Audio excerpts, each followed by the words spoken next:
عبدالمتین خان بابر جڑے اصل صوبائی اسمبلی دے امیدوار ہیں کے پی 115 دا تا اے اصل تحصیل درابند دیگری چودوان ہم نے جی آج باقاعدہ الیکشن کمپین کا آغاز کیا ہے چودوان سے، اور متین بابر صاحب ہیں پی کے پہ میرے ساتھ، اور میں N45 پہ ہوں۔ تو ہم جو اب یہ ہمارا جی سٹارٹ ہے، ابتدا ہے، ہمارے اخلاص اور خدمت لوگوں نے آفات میں دیکھی ہوئی ہے،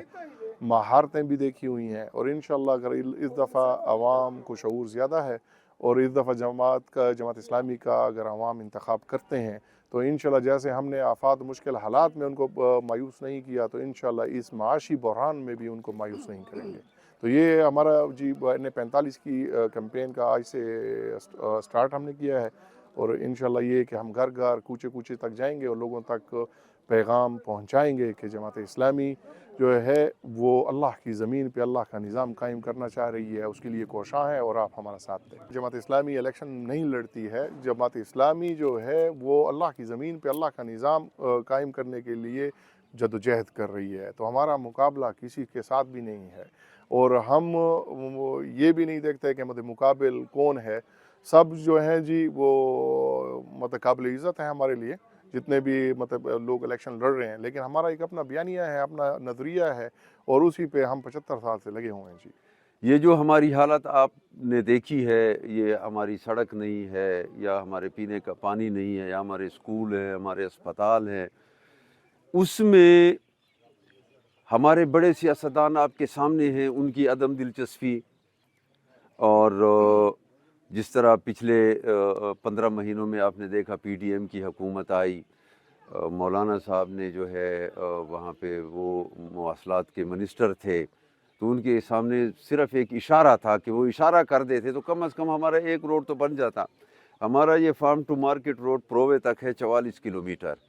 یہ خراب ہے، اور میں کئی مرتبہ گیا ہوں آفیسرز کے پاس، جو متعلقہ آفیسرز ہیں ان کو میں نے کہا کہ اگر آپ نے اس کی ریپیئر نہ کی تو یہ اپنا وجود کھو دے گا۔ آج آپ نے دیکھ لیا ہے کہ یہ اپنا 80% وجود کھو چکا ہے، پلیں ڈسٹرب، اس کے برمز ڈسٹرب، اس کا جو بلیک ٹاپ ہے وہ سارا اکھڑا ہوا ہے، روڈ نہیں ہے، بس پرانے زمانے اس سے تو انگریزوں نے جو روڈ بنایا ہمارے زام چودوان میں وہ بھی اچھی حالت میں ہیں بیفور پارٹیشن۔ تو پانی کے مسائل ہے، اسی طرح یہ جو لوگوں کی آج آپ نے محبت دیکھی ہے تو یہی ہماری خدمات ہیں، ہماری بھاگ دوڑ ہے، ہم علاقے کے لیے اجتماعی ہماری سوچ ہے، ہم نے کبھی انفرادی سوچ نہیں رکھی ہے۔ بہت ساری آفرز ہمیں پہلے بھی آتی رہی ہیں لیکن ہم دوستی میں، وفاداری میں کھڑے رہے۔ لیکن میں یہاں پہ ایک بات کروں گا کہ میاں خیل برادران نے جتنی بے وفائی اس علاقے کے ساتھ کی ہے اور جماعت اسلامی کے ساتھ کی ہے، اس کی مثال میں کہتا ہوں دنیا میں نہیں ملتی ہے۔ سیاستدان کو اپنا بیانیہ واضح رکھنا چاہیے، لیکن یہ وہ سیاستدان ہیں کہ ان لوگوں نے کوشش کی کہ داخلے تک ہم جماعت اسلامی کو ٹرخاتے رہیں، ڈیٹ گزر جائے اس کے بعد ان کے ہاتھ میں کچھ نہیں آئے گا۔ لیکن ہمیں چونکہ پچھلے الیکشن میں یہ ایکسپیرینس تھا ہمارا، ہم نے دیکھا تھا ان کو کہ جب ان کو سراج الحق صاحب نے MMA کی ٹکٹ دلوائی، جنوبی اضلاع میں ٹکٹ نہیں ملی تھی جماعت اسلامی کو، لیکن ان کو ہم نے دلوائی، انہوں نے عین وقت پہ انکار کر کے آزاد کھڑے ہو گئے۔ آزاد جتنے بھی کینڈیڈیٹس ہیں اوور آل دی کنٹری، میں یہ کہتا ہوں کہ یہ آزاد ارکان یوں سمجھے کہ میٹیریل فار سیل، انہوں نے اپنے اپنے بورڈ لگا دیے ہیں، آزاد حیثیت سے آ کے بورڈ لگا دیے اپنے اپنے کہ ہم بکاؤ مال ہیں۔